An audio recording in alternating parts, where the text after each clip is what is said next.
The emergency room felt too still for a place meant to save lives. Machines chimed in steady, cold rhythms, their lights blinking gently beside the small, motionless body on the hospital bed. 5-year-old James lay there with his curls flattened against the pillow, a quiet contrast to the child, who was usually racing through the house faster than his twin brother could keep up. His little hand rested weakly on top of the blanket, fingers barely curled. Sharon Grant stood beside him, her hands trembling, her breath trapped somewhere between her chest and her throat. She had faced challenges. She had built a business from nothing. She had survived heartbreak. But nothing in her life, not the long nights, not the struggles, not the sacrifices, prepared her for the words the doctor had just spoken. He looked directly into her eyes and said, "Only his father can save him." The sentence hit her like a punch. A quiet room suddenly felt like it was closing in. His father, the one man she never wanted to see again. The man who walked out without looking back. The man who never knew she carried twins. Sharon swallowed hard. Her voice barely made it past her lips. Is there really no other option? The doctor shook his head gently. No match was found, not even close. If we want him stable again, we need the father. Her knees weakened. Not because she didn't understand, but because she did. She knew exactly what calling him meant. It meant reopening old wounds. It meant facing the man who left their marriage because he wanted freedom. It meant telling the truth she had buried for 5 long years. But James's chest rose and fell unevenly under the blanket, his breath small and shallow. That sight made every fear shrink beneath one reality. Her son needed help she could not give. At her side, little John, James's twin, clutched a toy truck against his chest. His voice was soft and confused. "Mommy, why won't James wake up?" Sharon knelt, brushing his cheek. "He's very tired, sweetheart." John's small fingers curled tighter around the toy. "Are you gonna make him better?" She forced a steady breath. "I'm trying, baby." But trying wasn't enough. Love wasn't enough. Money wasn't enough. Her entire empire meant nothing in this moment. She stood, staring at her phone with shaking hands. She had avoided this call for 5 years. She promised herself she would never need him. Yet here she was, typing his name into her screen. Her thumb hovered for a second. Then she wrote the message that would reopen everything. "Cody, I need your help." She didn't explain. She didn't mention the twins. She didn't mention the danger. If she said too much, he might ignore it. A short message forced him to react. She closed her eyes as she pressed send. Her heart pounded painfully. Her breath trembled. Her fingers shook. She had just reached out to the one person who broke her, and she did it to save the child they created. But she knew she wasn't alone in this kind of fear. There were people watching tonight who had faced the same impossible choice. Have you ever had to call the one person who hurt you because you had no choice? What would you do if your child's life depended on someone who abandoned you? These weren't movie lines. They were life. Sharon's life. And right now, every second mattered. In another part of the city, Cody Lawson's phone buzzed. He had no idea his life was about to change forever. He didn't know he had a son, let alone 2. He didn't know his choices from years ago were finally waiting for him at a hospital bed. And when he walked into that room, when he saw James, when he froze at the sight of a little boy who mirrored pieces of his own face, his voice cracked as he whispered, "Sharon, is he mine?" Her answer dropped into the room like a stone into still water. Yes. This wasn't just a reunion. This wasn't just a shock. This was the beginning of a reckoning that would test everything. Fatherhood, forgiveness, regret, strength, love, and truth. What happens when the man who walked out returns and discovers twins who look just like him? Will he step up? Or break her again? Stay with this story to the end. The truth will shake you. Before we continue, please tap the like button and leave a comment. It helps YouTube show this story to more people. Welcome back to Mr. Gerald Family, where life's most powerful lessons come wrapped in unforgettable tales. If you're new to this family, thank you for joining us. Please hit the subscribe button because it helps us share stories like this on YouTube. The message Sharon sent felt heavier than the phone itself. She lowered it slowly, her pulse racing as she stared at James's still frame on the bed. His small chest rose and fell with fragile effort. Every breath he took reminded her that she had no time to hesitate, No space for pride, no luxury for fear. Her son needed help from the man who walked out of her life the moment responsibility asked him to grow. Sharon folded her arms around herself, fighting the tremor in her body. The hospital lights reflected against the window, casting a soft glow across James's face. She brushed a curl from his forehead, whispering, "Hold on, baby, Mommy is right here." John shifted beside her, rubbing his eyes sleepily. His voice was small. "Mommy, is James gonna play tomorrow?" She softened her tone. "We're doing everything we can so he can play again soon." The door pushed open gently, and a nurse stepped inside. "Miss Grant, can I get you some water? You've been standing for a long time." "I'm fine," Sharon replied, though her voice carried the weight of someone unraveling inside. "Just, please, keep an eye on him." "Of course." The nurse gave a reassuring nod and stepped out quietly. Silence returned. Sharon's phone buzzed, her stomach flipped. She looked down. "Cody, what's going on? Are you okay?" It had been years since she'd seen his name light up her screen.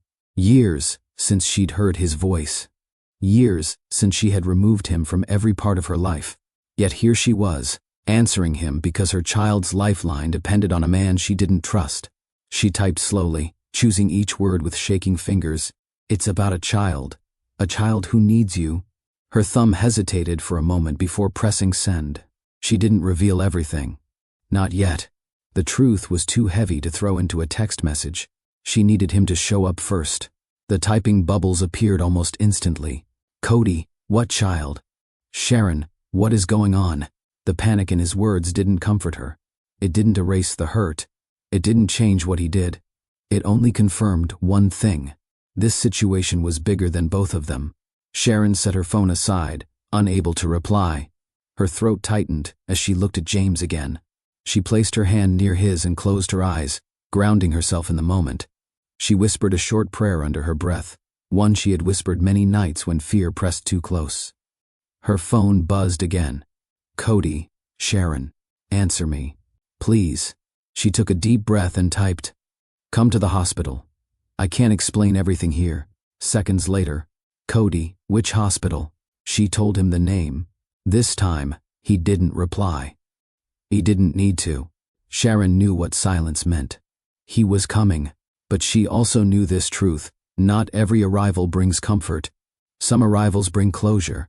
Some bring confrontation. Some bring unfinished chapters that life forces you to return to. For Sharon, his arrival brought a mix of fear, anger, and faint hope wrapped in a single breath. She sat down beside James, her hands still trembling. She stared at the door, waiting for the man she hoped she would never see again, because today, he was the only person who could save their child. Minutes stretched, long and quiet. The hallway outside her room echoed with distant footsteps and muted conversations. Then the door clicked. Sharon's heart skipped. The man who had once been her husband, the man who left her to rebuild alone, stepped inside the doorway, looking at her, at the room, at the small body on the bed, without any idea that his entire life was waiting for him in that moment. His eyes landed on James. The world stopped. Cody stepped through the doorway slowly, almost cautiously, as if he wasn't sure he had the right to be there. The room's steady beeps continued without pause, but everything inside Sharon felt like it had been lifted into silence. He looked different. Not older in the sense of age, but older in the sense of someone who had been running and finally stopped long enough to see the cost. His eyes swept the room, catching the sight of the machines, the wall monitors, the tiny figure on the bed, and then his entire body froze. His gaze locked onto James, the little boy's curls, the shape of his face, the faint resemblance that couldn't be denied. Cody took a single step forward, then another, his breathing uneven. His voice came out strained, barely holding on to control. "Sharon," he whispered, eyes fixed on the child who looked like him in ways no coincidence could explain. Who is he?" Sharon didn't answer immediately. She turned toward James, smoothing his blanket, gathering courage that felt heavier than her own heartbeat. 5 years of silence pressed against her chest. Cody swallowed hard, stepping closer to the bed. His hand hovered inches above James's arm, but didn't touch him. He looked shaken, as if the truth was already taking shape inside him even before he spoke it. His voice trembled. "Sharon, Is he mine? Those 4 words cracked open the room. Not loud, not dramatic, just honest, just raw. Sharon felt her throat tighten. She placed a steadying hand on the rail of the bed.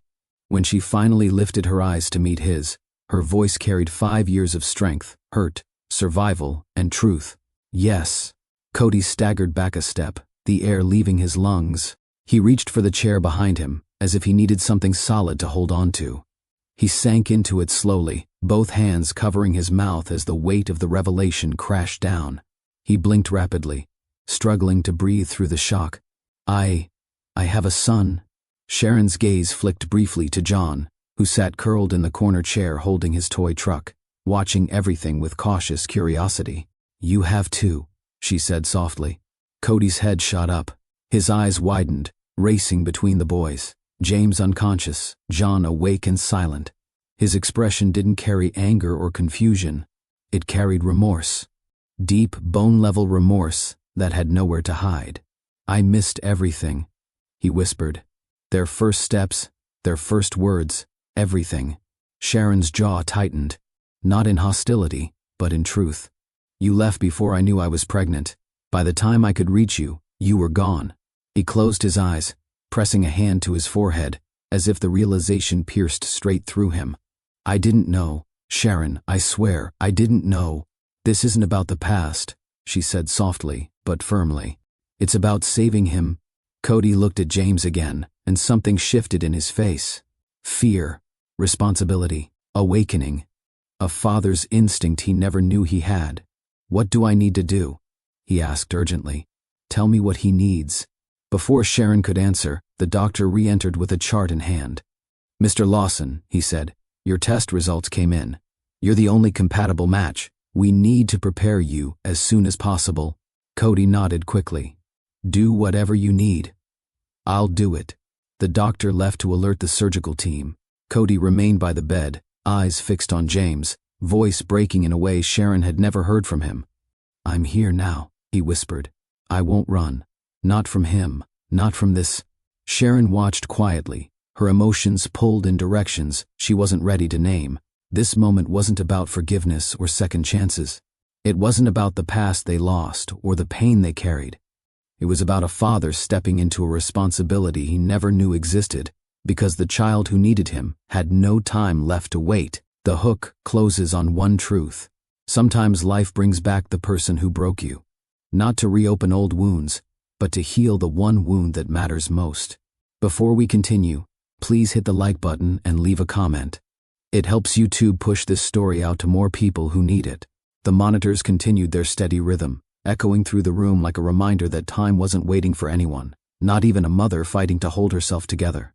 The soft beeps marked every second that James remained still beneath the white sheet, his small frame dwarfed by the medical equipment surrounding him. The air held a quiet heaviness, the kind that pressed against the walls and settled deep into the chest. Sharon Grant stood with one hand gripping the metal rail of the hospital bed, her knuckles pale from pressure. She had not moved much since the nurse adjusted James's fore. Her eyes stayed fixed on his face, on the faint blush returning to his cheeks, on the rise and fall of his breathing that seemed too shallow, too fragile for her to trust. She brushed a curl away from his forehead, careful not to disturb him. It was the same curl she had combed after bath time, the same curl she had kissed countless nights before bed. Now, touching it, felt like touching a memory she was terrified to lose. Her breath trembled. She tried to steady it, but her chest tightened instead. The strength she carried in every part of her life felt useless here. No matter how much she had built, how far she had come, nothing prepared her for the truth staring back at her. Behind her, the door opened quietly. The doctor stepped inside with a clipboard pressed against his chest, his expression carrying the weight of news he wished he didn't have to deliver. Miss Grant, he said, voice calm but serious. I need to speak with you. Sharon wiped beneath her eyes quickly and straightened, though her shoulders still sagged with exhaustion. Please, just tell me what you know. The doctor glanced at the machines, then at James, then finally at her. We've completed every compatibility test, he said. Unfortunately, neither you nor John are suitable matches. Her heart sank. So what are you saying? He hesitated, not because he didn't know what to say, but because he knew what the words would do to her. "We've concluded," he said gently, "that the only immediate match is his biological father." Silence fell heavy in the air. For a moment, Sharon didn't react, not because she didn't understand, but because her mind refused to accept the words. After everything she had endured to distance herself from that part of her life, the past was now standing in the doorway of her son's survival. She exhaled shakily. There isn't anyone else?" "I'm afraid not," the doctor replied. "His condition requires intervention soon. We don't have the luxury of time." Her hands trembled. Her vision blurred, not from tears alone but from the shock crashing through her body. She felt the weight of 5 years pressing against her chest, the years she spent raising her twins by herself, the years she spent burying the memory of the man she once loved. The doctor placed a reassuring hand on her arm. "I know this isn't easy, but he needs the father involved." Sharon nodded slowly, though the rest of her body felt weak. "Thank you," she whispered. When the doctor stepped out, she sank into the chair beside James's bed. The moment her body touched the cushion, her emotions finally spilled over. She bent forward, covering her face with her hands, shoulders shaking as she tried to hold in sobs that had been waiting too long to escape. This wasn't how things were supposed to be. She had rebuilt her life with determination, created a home filled with warmth, raised 2 boys with everything she had inside her. She thought she had closed every door connected to the man who shattered her world. But fate, cruel in its timing and honest in its demands, had placed her right back at the one door she never wanted to open again. A small voice broke through her spiraling thoughts. "Mommy." She lifted her head. John stood near the foot of the bed, his toy truck clutched to his chest. His brows were pinched, his lips pressed into a thin, uncertain line. Sharon wiped her cheeks quickly. "Yes, sweetheart. Is James okay now?" he asked, inching closer.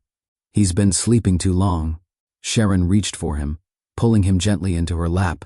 "Your brother is very tired right now," she said softly. "The doctors are helping him."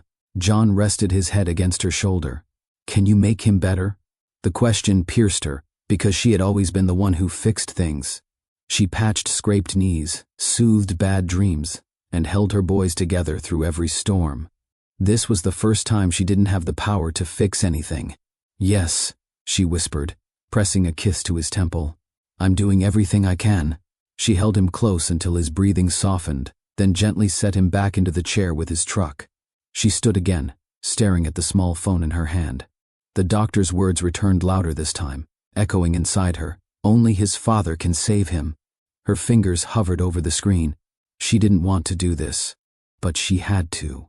James needed her to be brave in a way she never imagined she'd have to be again.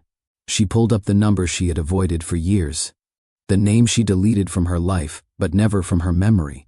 Her breath caught as she typed slowly, "Cody, I need your help."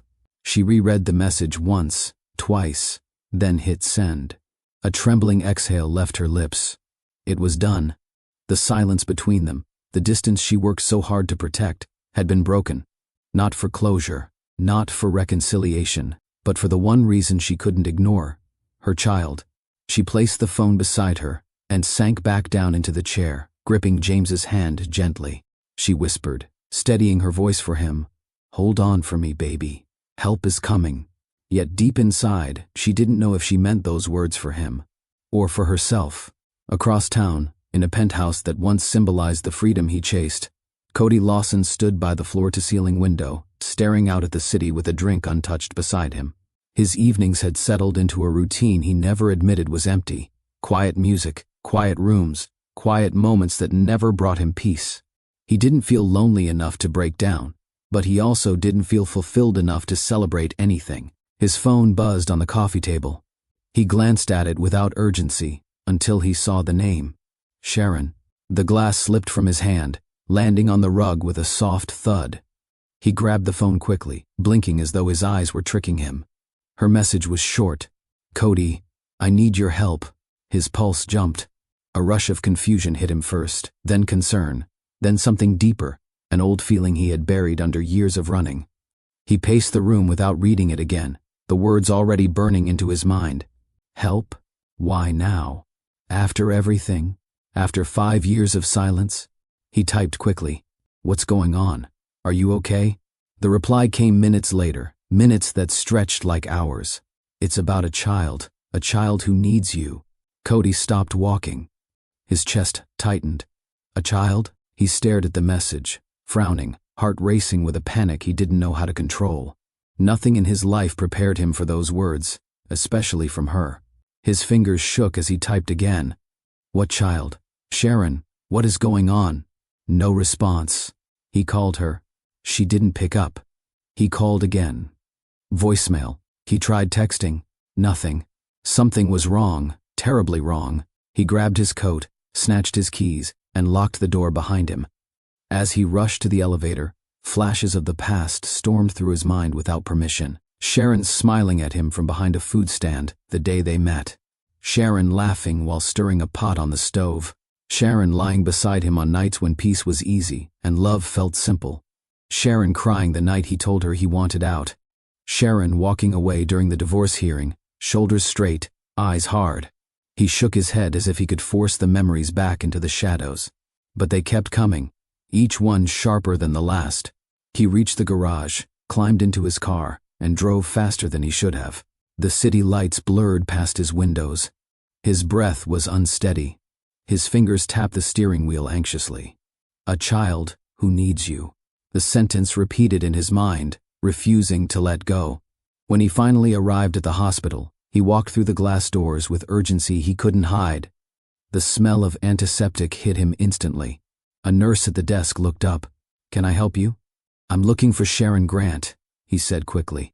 She told me to come. The nurse checked a chart. Room 218. Down the hall, second left. Cody nodded once and hurried down the corridor. The hospital was quiet, except for distant murmurs and the hum of machines behind closed doors. Each step closer to room 218 made his heart pound harder. He reached the door. He paused. His hand hovered above the handle. He hadn't seen her in years. He didn't know what he would say. He didn't know what she would say. He didn't know what waited for him on the other side of that thin layer of wood. But he pushed the door open anyway. Inside, Sharon sat beside a small hospital bed, her posture tight with exhaustion. She looked up at him, eyes swollen from tears she tried so hard to hide. But Cody's attention snapped to the bed. The sight stole the breath from his lungs. A little boy lay there. Not a baby, not a toddler. A child, about 5 years old, still, fragile, attached to wires and machines. His curls, his cheeks, the shape of his face. Something inside Cody cracked. He stepped forward slowly, almost stumbling. His voice came out rough, strained. Sharon, he whispered, unable to take his eyes off the child. Who is he? Sharon didn't answer right away. She watched him with a guarded expression, as if bracing herself for the impact she knew was coming. Cody moved closer to the bed. He reached out, stopping just short of touching the blanket. He swallowed hard. Sharon, is he mine? The room tightened around the moment. His question hung in the air, trembling with fear and truth. Sharon held his gaze. Yes. Cody staggered back, gripping the railing for support. His breathing grew uneven. I have a son? Her eyes flicked toward the corner of the room, where another small figure sat quietly, clutching a toy truck, watching them both with wide, curious eyes. That's John, she said softly. Cody turned slowly. The boy stared at him with an innocence that punched straight through his chest. You have 2 sons, Sharon said. The words hit him like a hurricane, fast, heavy, undeniable. His throat burned as he looked from one twin to the other. I missed everything, he whispered. Their birthdays, their first steps, everything. Sharon didn't soften. We don't have time for that right now. He nodded quickly, wiping a hand across his face as he tried to steady himself. Emotion pulsed in his eyes, shock, regret, disbelief, and something deeper rising beneath all of it. He looked at James again, the weight of truth anchoring him to the floor. Tell me what I need to do, he said, voice tight with urgency. Please. The door opened again, and the doctor stepped inside with a folder tucked under his arm. His expression was focused, not harsh, but clear enough to signal urgency. Sharon straightened from the chair, wiping her cheeks quickly. Cody turned away from the bed, bracing himself without knowing what he was preparing for. "Mr. Lawson," the doctor said, looking at him directly, "we've run every compatibility panel available." Cody swallowed, his voice barely steady. "And you're the only match," the doctor replied. "Not just a partial match, an immediate high compatibility donor. If we move quickly, we have a strong chance of stabilizing him." Cody blinked, processing the words. His chest tightened, but not with fear for himself. His gaze moved to James, to the quiet rise and fall of his chest beneath the blanket. The truth hit harder this time. There was no one else. "What do you need me to do?" he asked, voice trembling but decisive. "We'll prep you for the procedure," the doctor explained. "It's safe, but it must be done soon. The sooner the better." Cody didn't hesitate. "Do it. I'll do anything." Sharon closed her eyes, letting out a shaky breath she didn't know she was holding. Relief mixed with fear, forming a storm inside her, she tried hard to control. She looked at Cody, really looked at him, as he stood there, shoulders tense, jaw clenched, eyes heavy with guilt and urgency. He wasn't the man who left. At least not in this moment. He was a father standing in front of a decision bigger than both of them. The doctor nodded. "A nurse will be here shortly, to guide you to pre-op." As he left, silence settled again, thicker than before. Cody stepped closer to James, lowering his voice. "I don't know how I missed this," he whispered. "I don't know how I missed him." Sharon stiffened, but didn't interrupt. Cody's guilt poured out in every small movement, how he reached for James but stopped himself, how he looked at John with disbelief, how he fought to breathe past the weight pressing on him. He turned toward Sharon. "I should have been here," he said, voice raw. "For him. For both of them. For you."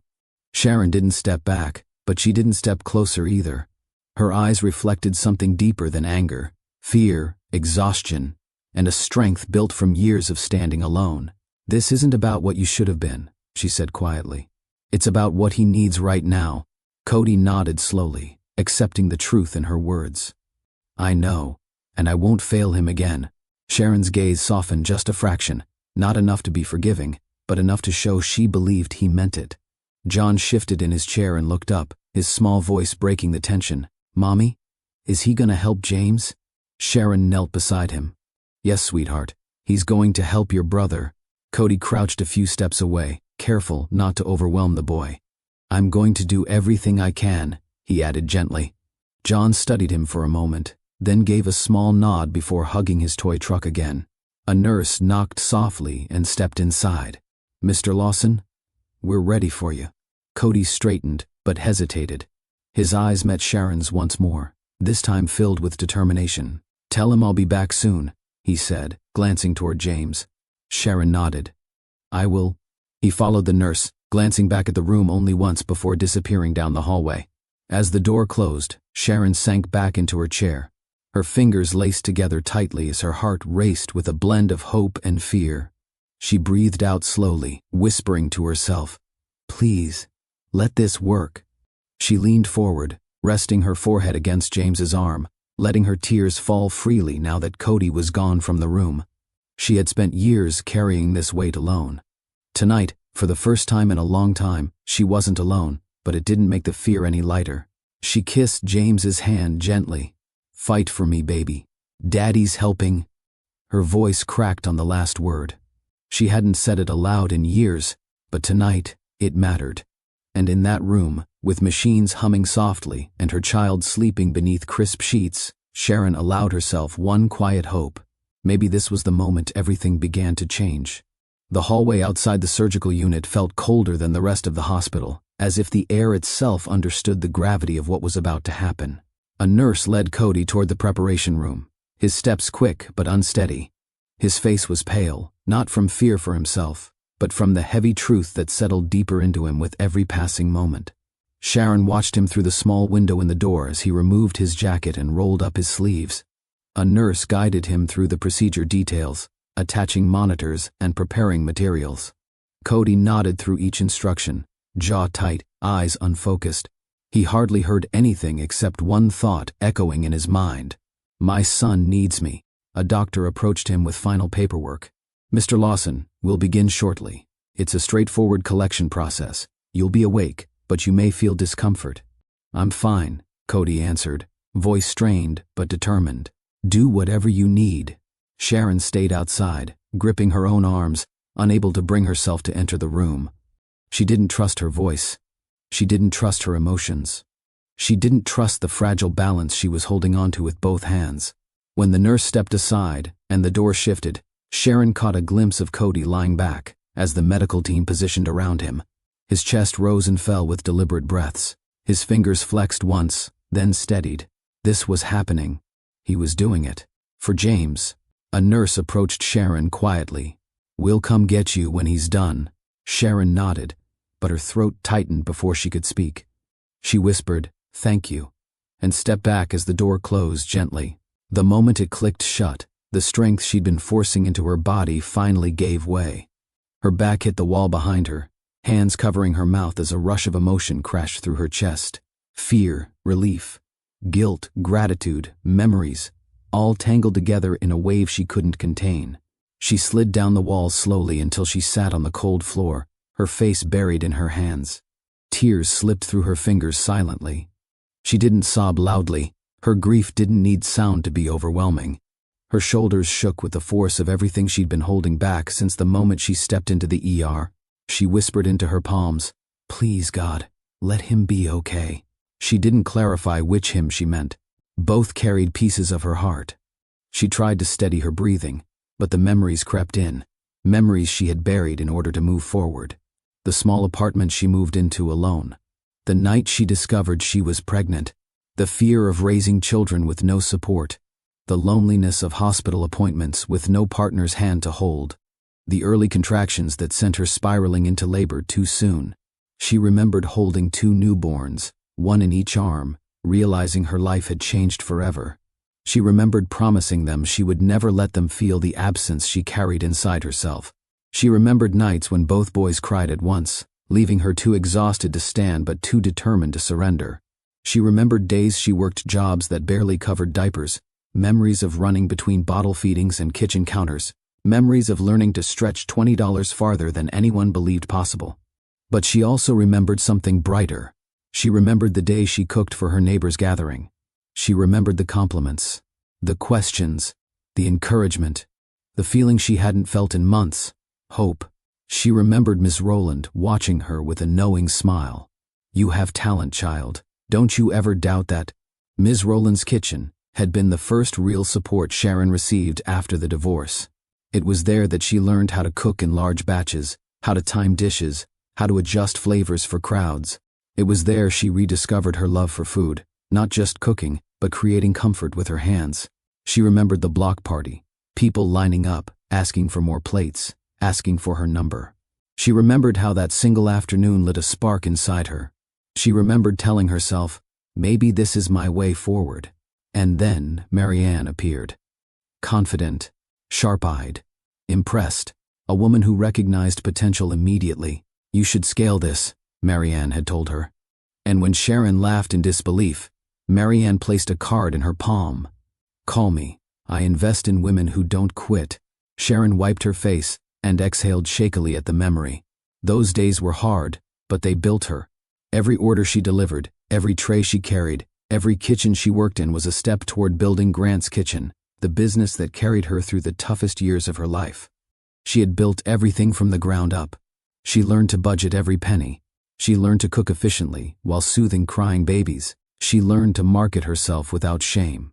She learned to stand tall even when she felt weak. She survived. She grew. She rose. And now, after everything she overcame, she was back in a hospital hallway praying for her son's life and relying on the one person she once believed she didn't need. A nurse approached her slowly. "Miss Grant, we've just finished with Mr. Lawson. He's resting now. We're preparing your son's portion next." Sharon pushed herself to her feet, knees still trembling. She wiped her cheeks again, drew a slow breath, and nodded. "Thank you." She forced herself to walk toward James's room. Each step was deliberate, steady, controlled. There was no room for panic now. James needed her anchored. As she reached the doorway, she placed a gentle hand on the frame and whispered, "We're almost there, baby. Daddy did his part. I need you to hold on for me." The machines continued their steady rhythm. The air remained tense but hopeful. And somewhere down the hall, Cody lay recovering, unaware that the sacrifice he made today was the beginning of a transformation neither of them expected. When the nurse's footsteps faded down the hall, Sharon stepped into James's room and stood quietly beside his bed. She brushed her fingers across his forehead, whispering a soft prayer before turning to sit in the chair beside him. As the machines continued their steady rhythm, her mind drifted into the memories of the years that pushed her from survival to success. She hadn't planned to build a business. She hadn't planned to become a provider, leader, and mother all at once. She certainly hadn't planned to stand on her own 2 feet so soon after her life fell apart. But necessity pushes even the gentlest heart into strength. After the twins were born, the early days blurred together.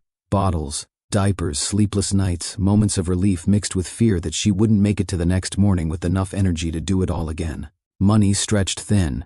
Resources ran out. Still, she moved forward because she had no other choice. Her mornings began before sunrise. James and John kicked and cooed beside her as she prepared their food, folded tiny clothes, and organized the day ahead. She would place them in their bouncer seats while she swept, washed dishes, and prepared simple meals that would carry them through the day. Her afternoons were filled with balancing phone calls, errands, and small tasks that kept life manageable. Her nights were devoted to calming fussy babies and whispering promises she wasn't sure she could keep. But deep inside her, there was a spark, small, steady, waiting.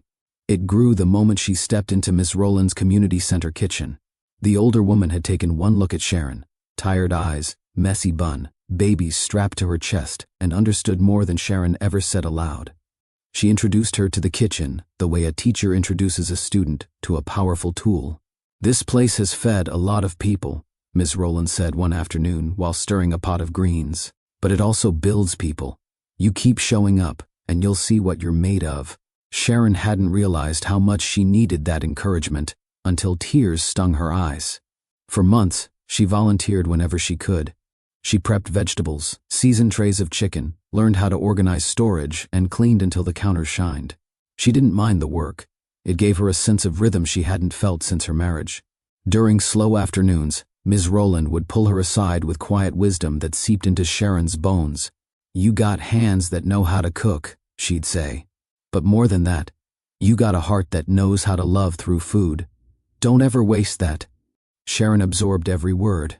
She practiced every day, flavor balancing, plating, timing, large batch cooking. She learned to make meals that tasted like comfort and warmth, meals that brought people together. And the twins, in their bouncers, watched their mother rise from exhaustion into purpose. Then came the block party, the moment that changed everything. Her neighbor had knocked on her door with that unforgettable request: "Make that honey-spiced chicken again." People haven't stopped talking about it. The memory played vividly in Sharon's mind, her gathering ingredients, bouncing between caring for the twins and marinating trays of chicken, humming old songs to keep herself grounded. She rolled the pans out to the party, unsure of what to expect, but she wasn't ready for what happened next. The moment people tasted her food, the crowd shifted. Conversations paused, heads turned, smiles spread across faces. A line formed, long, eager, filled with compliments that felt like oxygen.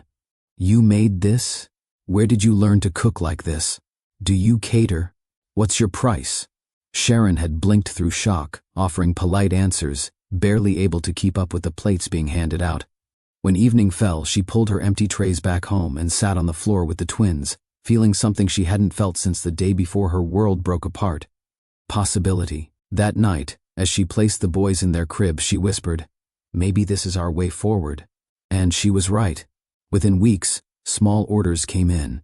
Church events, neighborhood gatherings, office lunches. She cooked each meal with love, determination, and the memory of how far she'd come. But the turning point arrived when Marianne approached her at a community fundraiser. The business developer tasted Sharon's food with raised eyebrows and an impressed hum. "These flavors," Marianne said, tapping a fork against the plate. "You could scale this. Have you ever thought about launching a full catering service?" Sharon laughed nervously. "With what resources?" Marianne placed a card in her palm, her expression confident. "Call me. I invest in women with vision. And you're building something bigger than you realize." Sharon had stared at the card long after Marianne left, heart pounding. The idea terrified her, but it also thrilled her. For the first time, she envisioned a path where survival wasn't the goal. A path where she could thrive. That night, she stood in her small kitchen, twins asleep, hands pressed against the counter as she whispered, "Grant's Kitchen, that's the name." And from that moment, everything accelerated. She learned to price her menu. She learned to negotiate. She learned to network with community leaders. She learned to push past fear and take risks she never imagined taking. Every recipe she created carried pieces of her journey, resilience, heartbreak, hope, and strength. Her dishes tasted like the life she rebuilt, seasoned with trial and triumph. She exhaled slowly now, in the hospital room, looking at James's quiet form. She had come so far. She had risen so high. Yet life still placed her here, holding her breath, waiting, praying. She touched James's hand again. "You're the reason I've fought so hard," she whispered. "And I'll fight again as many times as I need to." She blinked away her tears, then drew in a steady breath. Her story wasn't one of pity, it was one of persistence. And as if remembering her audience watching the unfolding story, she whispered toward the camera of life. "Family watching this, if you're still here, show Sharon some love. Comment, 'Stay strong, Sharon.'" So this story reaches more people who need hope. That moment became her second call to action, echoing the truth of her journey. She looked at her son again, her determination settling back into place. Her rise wasn't over, it was only beginning. While Sharon sat at James's bedside, holding on to hope and memories that shaped her rise, Cody lay in a recovery room down the hall. The lights were dimmed, and the quiet hum of machines surrounded him, but none of it pulled him from the storm in his mind. He stared at the ceiling, blinking slowly, letting the anesthesia wear off while the truth he had been avoiding for years pressed harder against his chest. He had 2 sons, one fighting for his life, one sitting in a chair hours earlier, studying him with curious eyes. 2 boys he never knew existed until today. Cody's breath hitched slightly as the reality settled deeper. Every moment he had wasted, every year he had spent running from the idea of responsibility, crashed into him with a weight that felt almost physical. For years he had filled his life with noise, parties, meaningless nights, shallow conversations. He told himself he was living. He told himself he was free. But the truth behind the facade was something he hadn't admitted even to himself. He was lonely. Painfully, overwhelmingly lonely. His penthouse had large windows and an open floor plan, but the silence inside those walls echoed louder than any sound. His bed was wide, but empty. His fridge was stocked, but his dinners were tasteless. His friends were many, but none stayed when the nights got quiet. He remembered coming home one night, after yet another event where people laughed too loudly and drank too much. He had stepped into the penthouse, tossed his jacket aside, and looked at the city lights outside his window. They didn't comfort him. They didn't excite him. They didn't mean anything. He stood there for a long time, hands in his pockets, realizing he had no one to talk to, no one waiting for him, no one whose presence mattered beyond the surface. He had traded real love for temporary thrills. He had traded a family for freedom. He had traded Sharon's warmth for a life that felt cold, even when surrounded by people. He rubbed a hand over his face now, still feeling the weight of regret. His finances hadn't been spared either. He had poured money into business ventures that promised quick returns, only to watch them crumble. He partnered with people who valued flash over substance, and he learned, too late, that poor judgment cost more than he expected. He had watched his accounts dip. He had watched opportunities fade. He had watched his confidence fracture under the strain of trying to pretend he was still the man he once claimed to be. But nothing broke him as deeply as the moment he walked into the hospital room and saw James lying there, the small chest rising weakly, the pale lips, the curls pressed against the pillow, the resemblance he never expected to see. Everything inside him shattered, not out of fear of being discovered, but out of grief for lost time. He remembered the day he walked away from Sharon. His ego was loud. His excuses were endless. He convinced himself he needed space, adventure, freedom. He believed she would be fine without him. She was strong, resourceful, loving. But he never imagined she'd spend pregnancy alone. He never imagined she'd raise twins alone. He never imagined he'd become a stranger to his own children. Now, lying in a recovery bed after donating to save a son he didn't know he had, the truth cut into him with a sharpness he couldn't escape. I ruined my family. I wasn't there for them. I abandoned the one person who believed in me. His throat tightened, and he blinked rapidly as memories replayed. Sharon's smile during their early years, the way she'd lean into him during quiet evenings, the laughter they shared, the dreams they whispered under soft light. He had thrown all of it away, not because he didn't love her, but because he didn't know how to love himself. A nurse checked on him briefly, adjusting his blanket. When she left, the silence returned, heavier than before. A thought slowly formed in his mind, one he had never allowed himself to consider until this moment. Maybe freedom wasn't what I needed. Maybe what I needed was the family I walked away from. He turned his head toward the window, watching lights spill through the edge of the blinds. A new emotion stirred in him, something unfamiliar, gentle, but undeniably strong. Resolve. Not desperation, not guilt alone, but a deep urge to change. Not for appearance, not for forgiveness, but because he finally understood what mattered. He whispered into the empty room, barely audible. "I'm going to make this right." His voice cracked slightly, but he didn't look away from the window. Today, he had taken the first step by donating. Tomorrow, he would take another, and the day after that, another still. His fall had been long, painful, and quiet, but the beginning of his rise would be deliberate.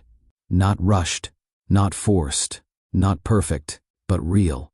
The morning light filtered through the blinds in narrow stripes, casting soft patterns across the hospital floor.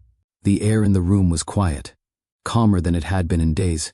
Machines continued their steady rhythm beside James. But today, something felt different. The tension that once filled the room had loosened just enough for hope to slip through. Sharon sat in the chair closest to the bed, her fingers gently brushing over James's small hand. She hadn't slept, though exhaustion pressed against her eyes.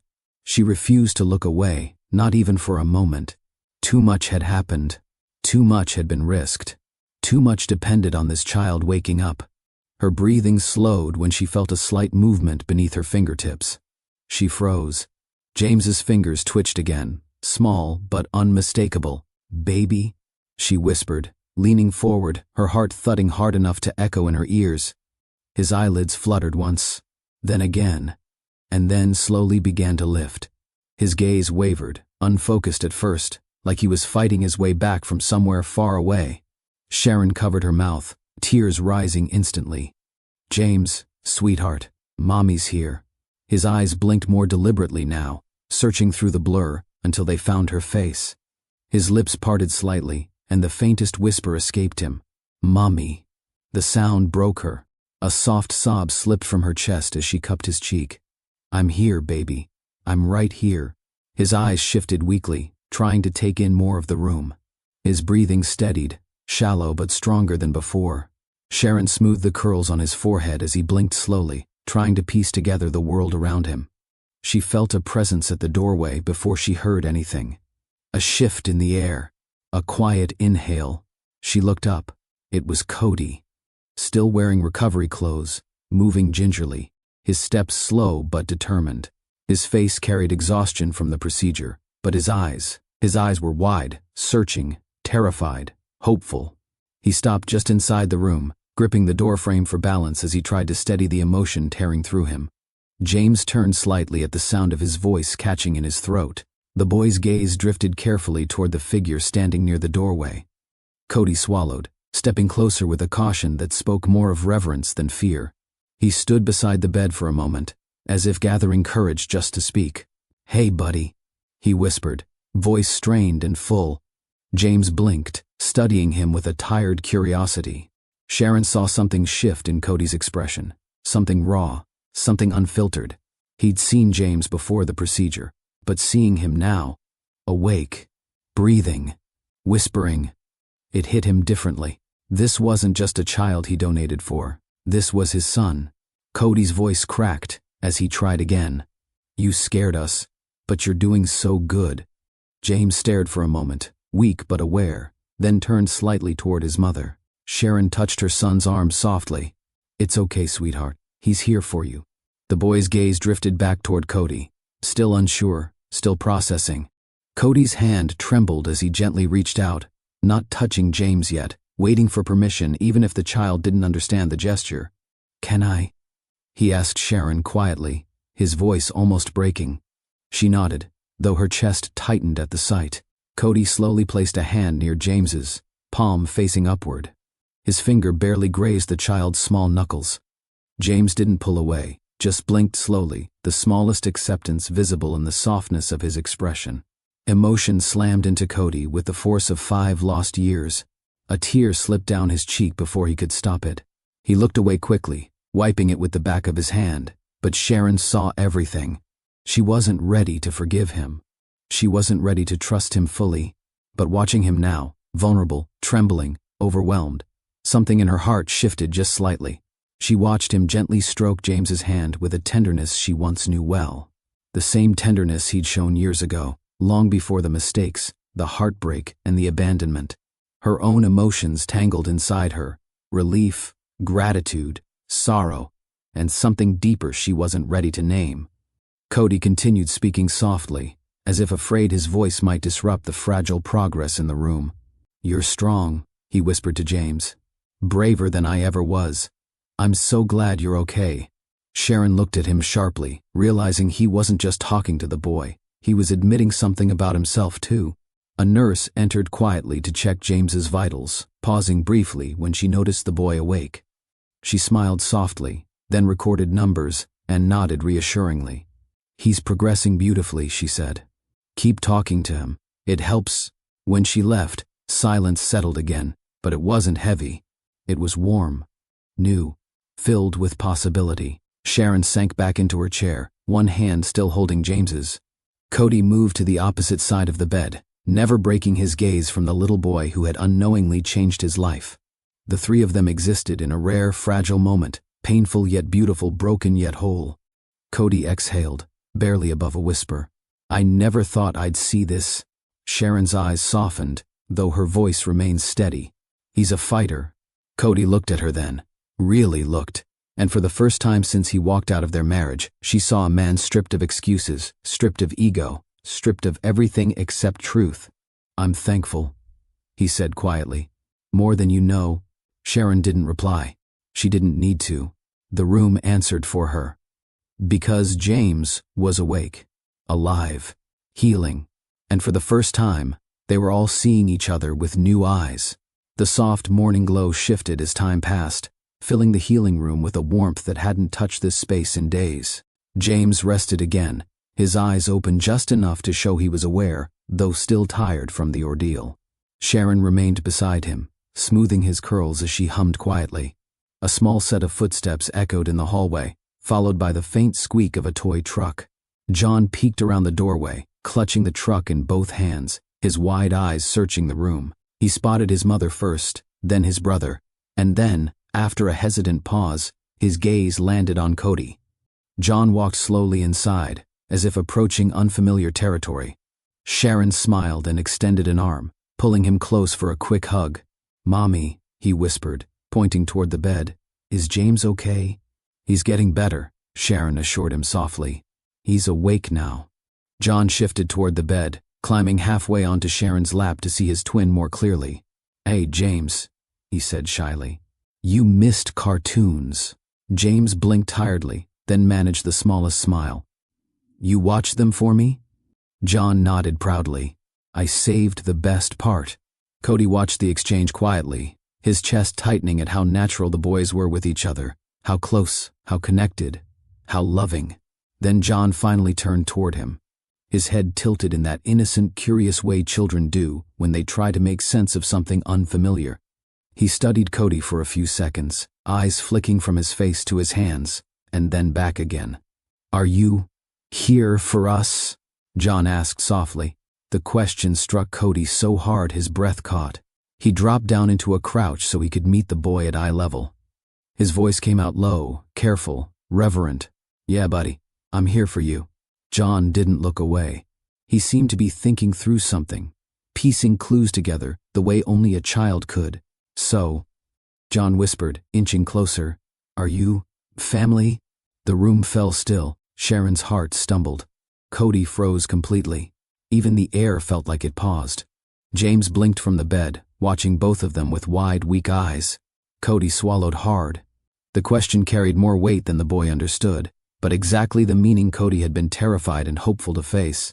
Before he could answer, John turned to his mother with complete trust. "Mommy, is he our family?" Sharon's breath shivered in her throat. She took John's small hands in hers, guiding him gently to sit on her lap. She reached for James's hand with her other, holding both boys close.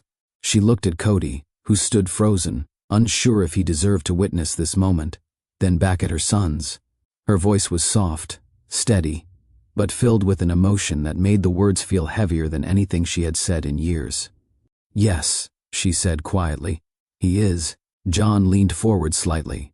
"But, who is he?" Sharon inhaled deeply. This was the moment she had avoided for 5 years, not because she didn't want her sons to know, but because she wanted the truth to come at the right time.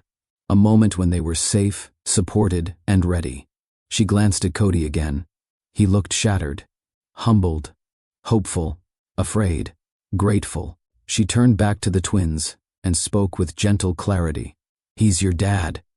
The words hung in the air, delicate but powerful. James's eyelids lifted a little more as he processed what she said. John blinked rapidly, looking between Sharon and Cody with growing understanding. "Our dad?" John repeated. "The one who helped James?" "Yes," Sharon said softly. "The one who helped save your brother. The one who's here now." Cody's breath trembled. He tried to hold himself steady, but emotion pooled in his eyes faster than he could contain. He stepped closer, slowly, carefully, giving the boys space to react. John stared at him for a long moment, his expression unreadable. Then, unexpectedly, he reached out. His tiny hand touched Cody's arm, light as a feather, testing the truth. Cody didn't move, didn't breathe, didn't dare break the moment. "Does that mean?" John whispered, "You're staying with us?" Sharon's heart squeezed so tightly she had to catch her breath. Cody knelt fully, resting one hand on the floor to steady himself. His voice came out raw and honest. "I'm here, and I'm not going anywhere again." James swallowed and blinked, his small voice barely audible. "Daddy." Cody's face crumbled. He reached toward James, slowly, gently, and placed a hand near the boy's fingers. "I'm here, son," he whispered. "I'm right here." James let his tiny hand relax against Cody's. A weak but clear connection formed, quiet, powerful, undeniable. Sharon watched the scene unfold, her heart breaking and mending all at once. She saw the way Cody's shoulders softened when James accepted his touch. She saw the awe in Cody's eyes when John stepped closer. She saw the shift, the beginning of something she hadn't allowed herself to imagine.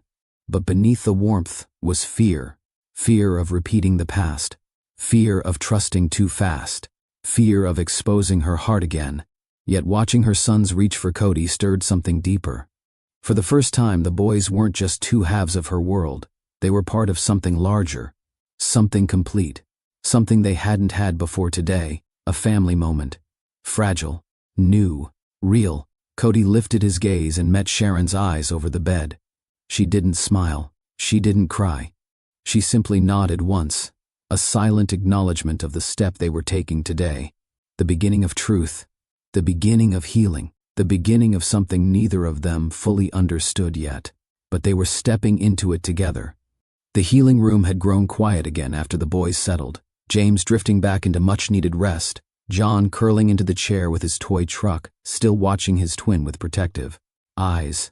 Cody remained by the bedside for a moment, stroking James's small hand in a way that made Sharon feel something she wasn't ready to name. But she also felt a pressure building in her chest, a conversation waiting, a truth needing space. She glanced at Cody, then at the boys, then back again. "Cody," she said softly, "can we step out for a moment?" He straightened immediately. The warmth in the room dimmed from his face, replaced by something cautious and respectful. "Of course." He followed her toward the hallway, but not before giving the twins one last look. A soft, steady reassurance that he would return.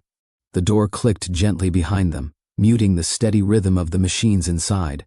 The hallway was quiet, except for the distant hum of carts rolling far down the corridor. Sharon crossed her arms, not defensively, but to steady herself. Cody stood a few steps away, hands clasped in front of him, waiting for her to speak. For a moment, neither of them did. Finally, Sharon exhaled. I needed a second to breathe. Cody nodded slowly. I understand. The silence stretched again, but this time it wasn't tense. It was full of things unsaid. He looked down at the floor, then lifted his gaze to meet hers, his voice low and steady. I owe you an apology. Not the kind people give to make themselves feel better, a real one. Sharon didn't reply. She simply listened. Cody took a breath as if steadying himself for impact. What I did to you, what I did to us, there's no excuse for it. I left because I was selfish. I chased things that didn't matter. I hurt you. I abandoned you when you needed me. And because of that, I missed my son's entire lives. His voice cracked, but he pushed through. I can't take back any of it. I can't erase the nights you had to stand alone. I can't erase the pain I caused. But I want you to know this. I've carried that mistake for years. And today, seeing you, it hit me harder than anything else ever has. Sharon looked away for a moment, her chest tightening. Hearing it aloud stung, but it also brought something she hadn't expected, clarity. Cody continued, voice trembling at the edges. I didn't deserve to be there when James opened his eyes. I didn't deserve to hear John ask if I'm family. I don't deserve a place in your life or theirs just because I finally understand what I lost. He swallowed, hands shaking slightly. But I want to be better, not for redemption, not for comfort, for them, for you, for what's right. Sharon closed her eyes briefly, steadying the emotional pull inside her. When she opened them again, her voice was calm, gentle, but firm. Cody, thank you for saying that. I needed to hear it. Not because an apology fixes anything, but because honesty matters. He nodded, eyes softening. She continued, her voice steady, but layered with years of quiet hurt. You're right, you missed a lot. The first words, the first steps, the birthdays, the nights they were sick, the nights I felt like collapsing but couldn't because 2 babies depended on me. Her throat tightened, but she didn't break. I carried every moment alone, and it changed me. Cody lowered his head. I know. No, she corrected gently. You're starting to understand, but truly knowing, that takes time. He met her eyes again, pain and accountability mixing in his expression. I'm willing to earn it. She held that gaze, searching for signs of the man she once loved and the man he might be becoming. And for the first time in years, she didn't see the arrogance, the carelessness, or the immaturity that once pushed her away. She saw sincerity, vulnerability, growth, but seeing progress wasn't the same as reopening her heart. Cody, she said quietly, I'm grateful you helped save James. I'm grateful you showed up when it mattered. And I see that you're trying. I do. He nodded, waiting. But I can't let myself trust you overnight. Not after everything. Not when the boys are involved. They deserve stability, not confusion. Cody's jaw tightened, not in anger but acceptance. I understand, and I'm not asking you to trust me right away. Good, she said softly. Because I need time. We need time. I'm not closing the door, but I'm not opening it all the way either. He exhaled, a mix of relief and humility. That's more than I deserve. A nurse passed by quietly, giving them a respectful nod before disappearing down the hall. Sharon looked toward the door of the boys' room, her heart pulling her back inside. I'm willing to work together as parents, she said. We owe them that. Cody nodded. I'm here. Whatever you need from me, whatever they need, I'll show up. Every time. Sharon studied him, seeing a sincerity she hadn't seen in years, maybe ever. Then let's start there, she said softly. Cody swallowed, emotion building again. Thank you. She didn't respond with words. She didn't need to. The understanding between them, the fragile, new beginning, spoke for itself. She reached for the door, paused, looked back. You can come in, they're waiting. For the first time, Cody didn't walk through the doorway as a stranger. He walked in as a father trying to earn his place. The drive home from the hospital felt unreal to Sharon. The boys were cleared for rest at home, with James still needing careful monitoring, but stable enough to be in his own bed. Sharon drove slowly, one hand on the steering wheel, the other reaching back now and then to check on the boys. John hummed softly with his toy truck in hand. James leaned against his seat, eyes half open but peaceful. Cody followed behind in his car, keeping a respectful distance, close enough to be there if she needed him, far enough not to intrude. He didn't text. He didn't push. He simply followed her home for the first time in years. When they pulled into the driveway, Sharon stepped out, taking a moment to breathe. It felt strange, bringing him back to the home she built without him, the home he never helped create but suddenly belonged to because of the boys. She walked to the back seat and gently unbuckled James. Cody appeared beside her, quiet and careful. "Let me take him," he said softly. She hesitated for a second, not out of anger, but out of instinct. Then she nodded slowly and shifted so he could lift James into his arms. His movements were steady, protective, almost instinctual. James rested his head on Cody's shoulder, and something in Sharon's chest tightened. John climbed out next, gripping her hand with his truck in the other. Inside the house, warmth filled every corner. Soft throw blankets, framed photos of the boys, their drawings pinned to a corkboard near the kitchen. Everything reflected the life she built through determination and love. Cody stepped inside slowly, as if he didn't want to disturb anything. "You have a beautiful home," he said quietly. Sharon didn't respond right away. She took James from his arms and carried him to the couch. "Thank you," she finally said, keeping her tone neutral. "It took time." Cody nodded, understanding the layers beneath the words. With the boys settled, John flipping through a picture book beside his brother, Sharon moved toward the kitchen. She brushed her hands across the counter, grounding herself. "I'm going to make something light for dinner," she said. "Something easy on James's stomach." "I can help," Cody offered gently, standing near the doorway as if waiting for permission to step in. Sharon looked at him for a moment, debating. Then she nodded. "All right, you can chop vegetables." Cody smiled, small, genuine. "I can do that." He washed his hands and joined her. Sharon handed him a cutting board and a knife, and he began carefully slicing the bell peppers. His movements were slow and deliberate, almost too cautious, which made Sharon glance at him with an amused expression. "You're afraid of the knife," she said. He chuckled softly. "I'm afraid of messing up." "You'll be fine. Just slice them, not your fingers." "I'll try," he replied, and for the first time, she saw a lightness in him that wasn't clouded by guilt or regret. She moved around him, grabbing spices, stirring a pan, and the small space between them created a quiet warmth neither expected. As she reached for a jar from the shelf above him, he stepped aside at the same moment, too quickly, and bumped into the counter. Sharon paused, then laughed under her breath. "You okay?" "Yeah," he said, rubbing his hip, embarrassed. "Your kitchen is efficient. Close quarters." "It's a kitchen, not a football field," she teased. He grinned, a real smile this time. "Right. Still adjusting?"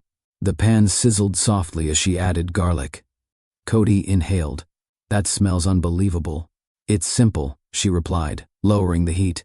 "Nothing about what you make is simple," he said. Quiet, sincere. Sharon's hand faltered for a moment. Compliments from him used to feel easy. Now they felt heavy, meaningful, and unfamiliar. John peeked into the kitchen. "Mommy, can we have juice?"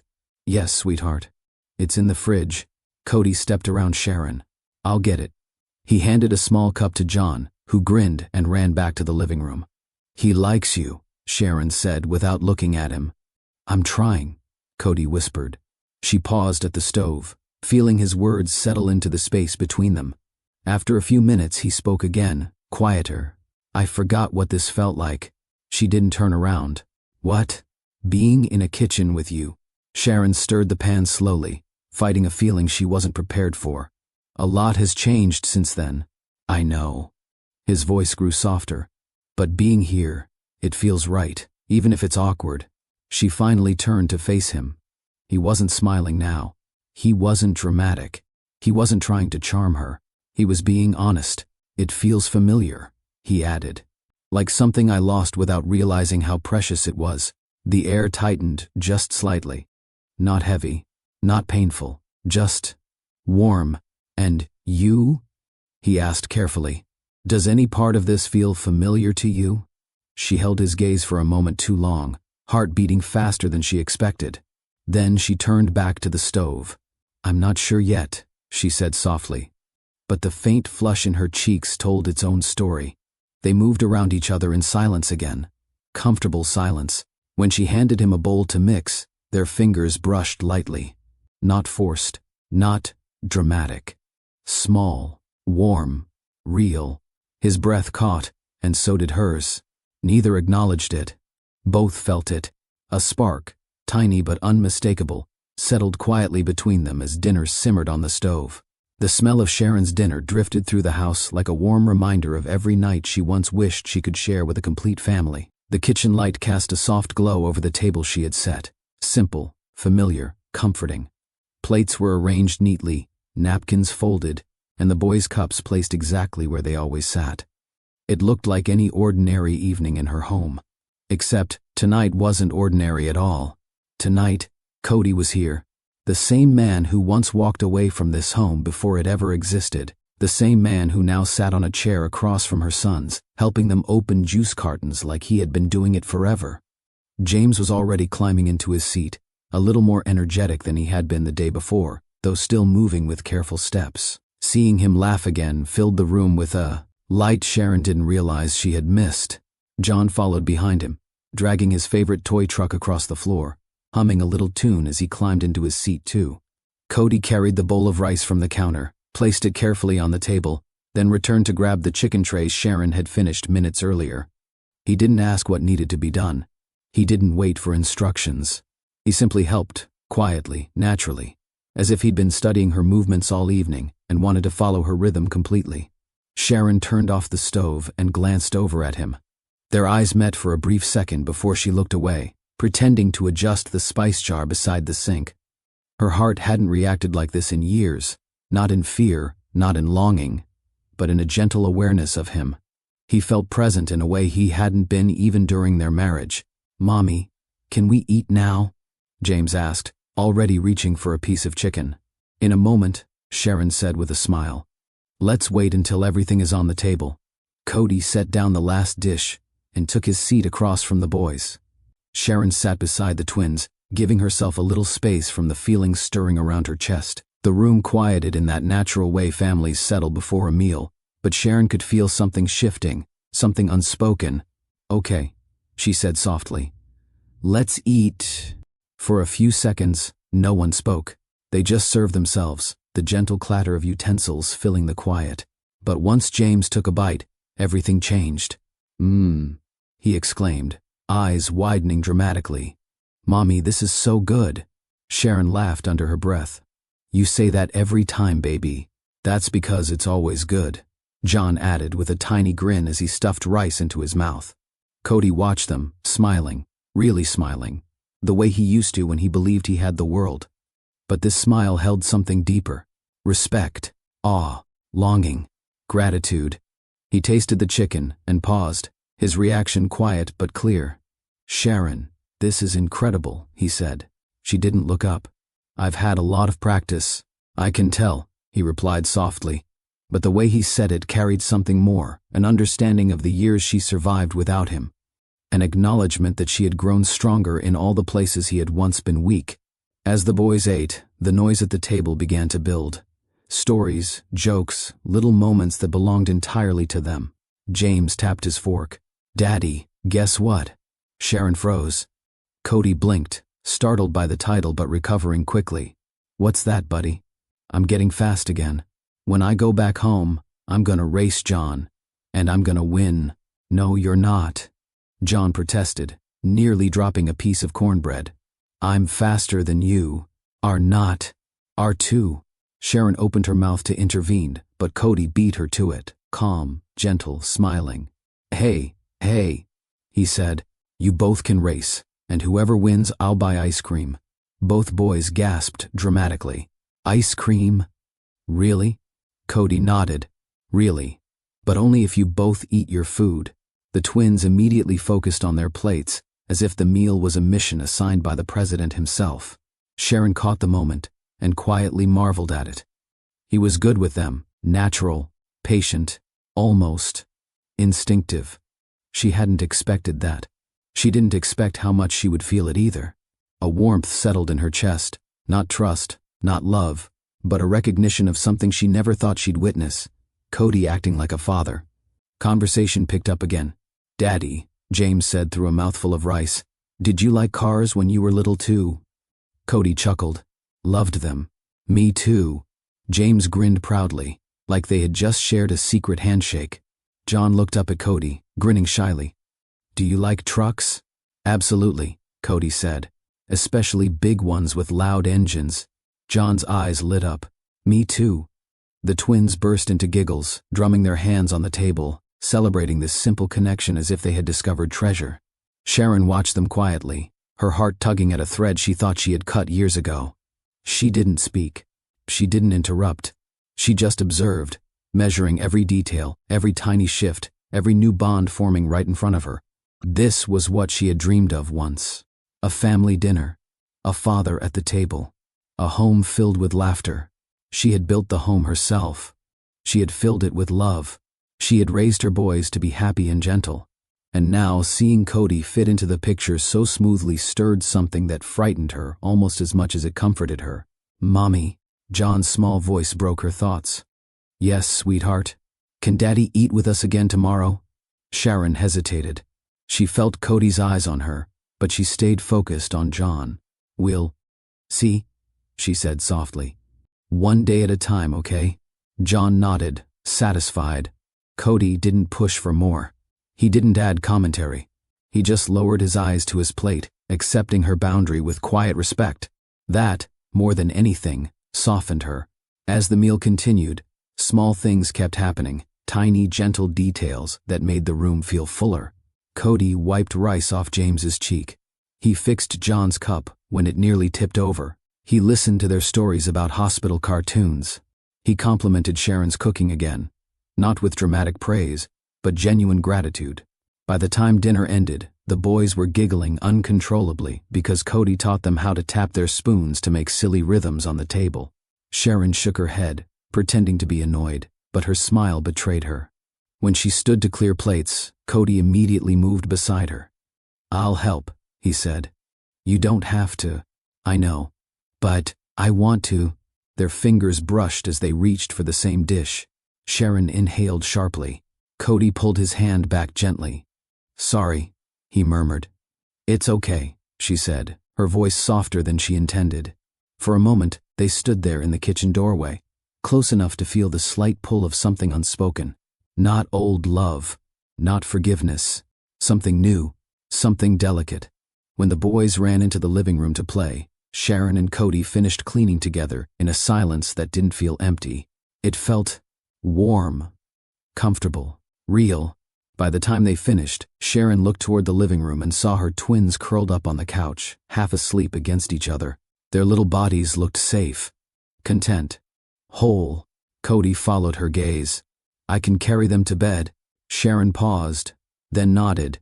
He lifted James gently, supporting his head the way a father naturally would. Sharon carried John beside him. They tucked the boys in, smoothed their blankets, kissed their foreheads, and stepped out into the hallway together. As Sharon turned off the light, she caught herself glancing at Cody again. It terrified her how natural this all felt. And yet, she didn't step away from it. Not tonight. Tonight, she let the moment exist. Because something had shifted, and they both felt it. When Sharon closed the boys' bedroom door, the quiet in the hallway felt deeper than usual, thicker somehow, as if the whole house had paused to listen. The soft hum of the air conditioner drifted through the silence. The faint glow from the living room lights spilled across the floor. Everything about the moment felt strangely fragile. Cody stood a few steps away, hands in his pockets, shoulders slightly tense. He wasn't pacing or fidgeting the way he used to when he was nervous, but Sharon recognized the tightness in his posture. Something weighed on him, something he'd been holding back. Sharon moved toward the living room, expecting him to follow. He did.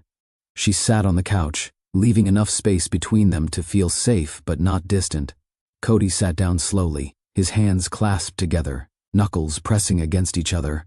He looked down at them for a long beat before he finally spoke. "Sharon," he said quietly, "I need to tell you something." She looked at him without answering. His voice alone carried enough sincerity to keep her silent. He took a breath. Long, careful, like a man bracing for impact. These last few weeks, they've changed me. Sharon didn't move, didn't interrupt. Her expression stayed steady, but inside she felt something shift, like the room's temperature had subtly changed. Cody continued, voice soft but firm. When I walked into that hospital and saw James lying there, everything I'd been running from hit me all at once. I realized how much time I'd wasted chasing things that never gave me anything real. I realized how empty my life actually was. He swallowed hard, eyes lowering again. And then I saw him. And I saw John. And suddenly I wasn't thinking about my past or the mistakes I made. I was just thinking about how much I wanted to protect them, how much I wanted to be the kind of man they deserve. Sharon's heart pulled painfully, but she kept her face still. Her instincts were in conflict, years of hurt on one side, the undeniable change she'd seen in him on the other. Cody looked up. His voice thickened. I want to rebuild our family. The words fell into the room with weight, heavy enough to anchor everything, gentle enough not to crush anything. Sharon's breath caught. She didn't look away this time. She held his gaze with caution, with memory, with the tension of someone who had learned the cost of believing too quickly. Cody, she whispered, you can't just say something like that without understanding what it means. I do understand, he said, more than I ever did back then. I know I broke something in you. I know I left you to carry everything alone. I know I walked away from a woman who gave me more love than I ever deserved. His voice cracked slightly, not dramatic, not forced, just real. And I know I don't deserve a second chance, but I want to earn one. Slowly, patiently, through my actions, through consistency, through showing up every single day, not disappearing when things get hard. Sharon let out a shaky breath and leaned back, staring at the wall for a moment before answering. Her voice was steady, but tender. You talk about earning a second chance like it's something simple, she said. But you didn't just break my heart, Cody. You broke our foundation. You left me pregnant without knowing. You left me to raise 2 children alone. You left me to build a life from nothing. He closed his eyes as if every word struck deeper than the last. And I did it, she continued quietly. I found strength I didn't know I had. I built a home. I built a business. I raised 2 boys to be kind and brave. I did it without you. I know, he whispered, and I'm grateful for every single thing you did without me. I look at them and I see how well they were raised. I see how much love you poured into them, and it makes me want to be better. The room fell into a long silence, not uncomfortable, just heavy with truth. Sharon looked at him again, this time softer, not forgiving, not embracing, but seeing him clearly. I'm not ready, she said at last. Cody's jaw tensed, but he nodded immediately. He didn't try to change her mind.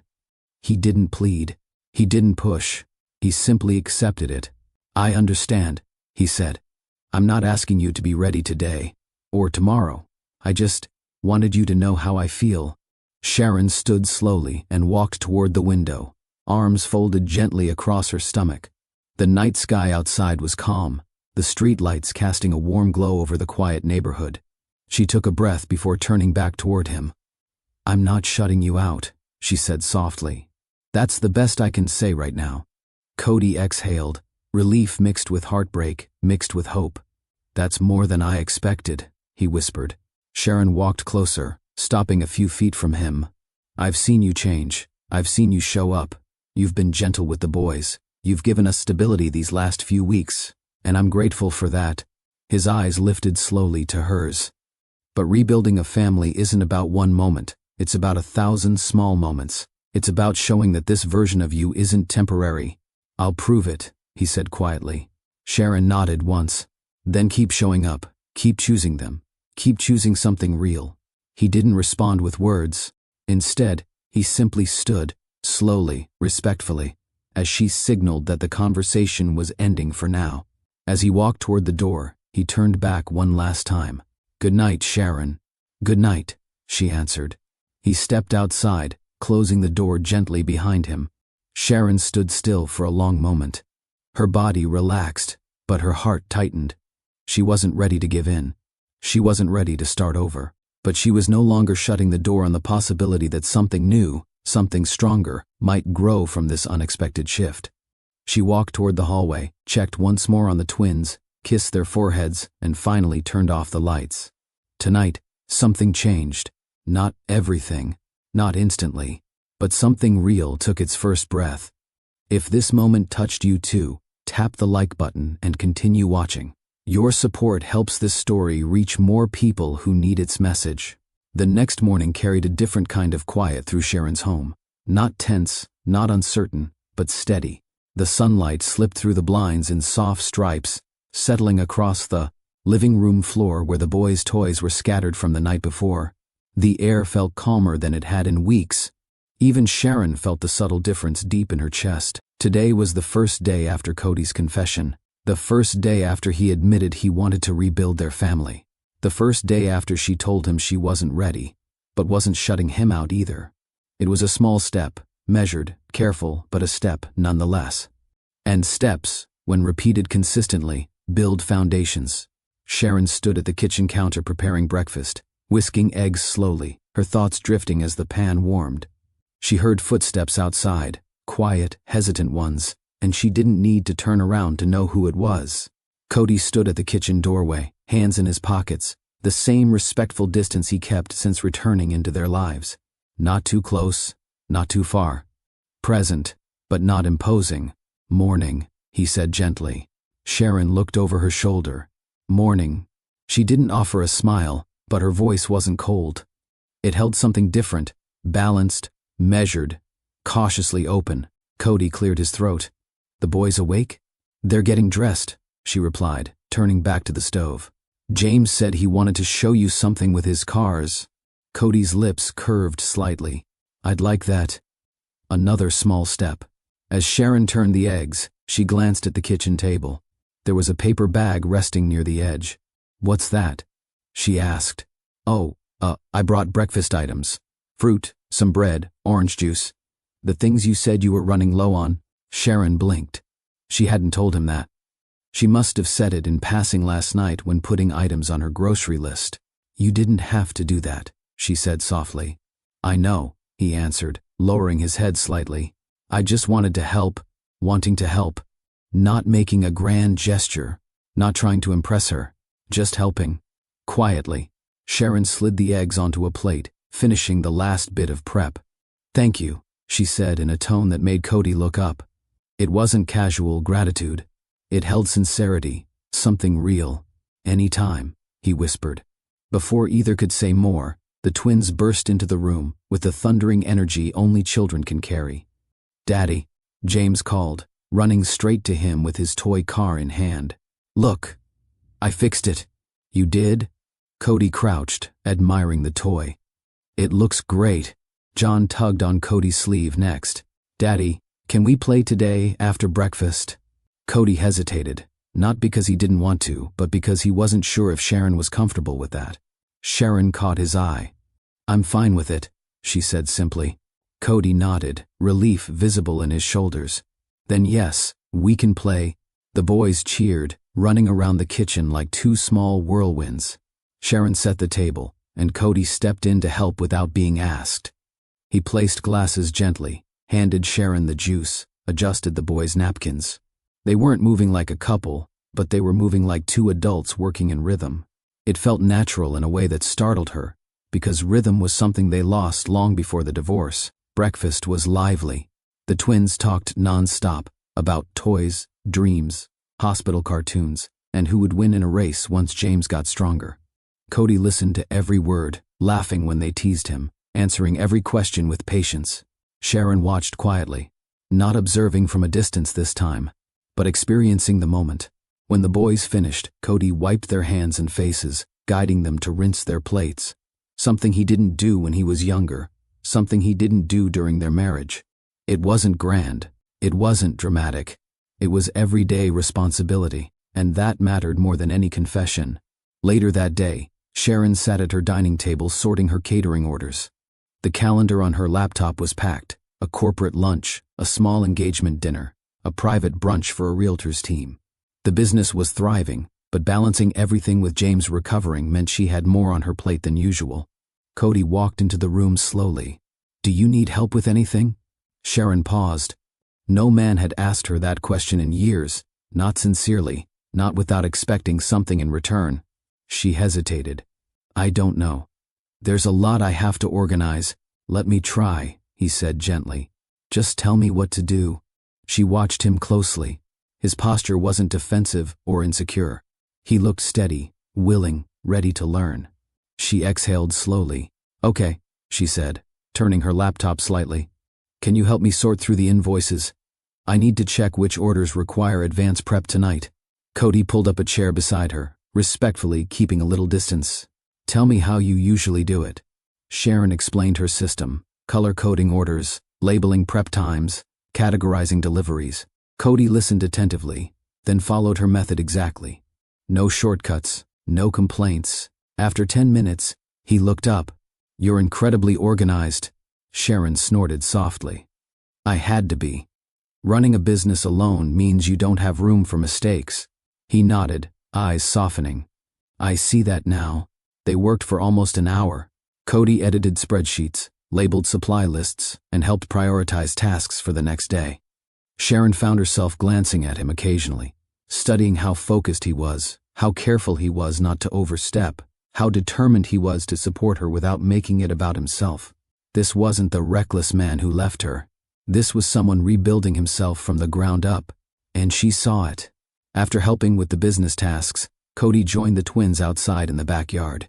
Sharon stood at the window watching, not in the old way, filled with hurt, but with calm curiosity. James sat on a blanket, racing toy cars around a small circle he had drawn with chalk. Cody sat beside him, matching his pace, letting James win each race without making it obvious. Every time James laughed, Cody's face lit up like he'd been given a chance he never thought he'd have. Nearby, John tried to climb the small plastic slide. When he slipped, Cody was there in seconds, not grabbing him, not alarming him, but offering a steady hand. You've got it, he encouraged softly. Try again. John tried, and this time he made it up. His smile stretched wide. Cody clapped lightly. See? Told you. Sharon watched from the window, something shifting quietly inside her chest. Cody wasn't performing. He wasn't pretending. His presence with the boys was consistent, warm, natural. This was what she had wanted years ago. But this time, she wasn't longing for what could have been. She was acknowledging what was. By late afternoon, the boys were tired, sprawled on the living room rug watching a movie. Sharon busied herself preparing ingredients for tomorrow's order. She heard footsteps again. Cody approached the counter, wiping sweat from his forehead. Can I help? He asked. You've already done enough today, she said. I don't mind doing more. Sharon paused, then handed him a bag of vegetables. Start by washing these. He nodded, rolled up his sleeves, and stepped beside her. They worked in silence, standing close enough to feel the warmth from the stove but far enough not to cross any lines.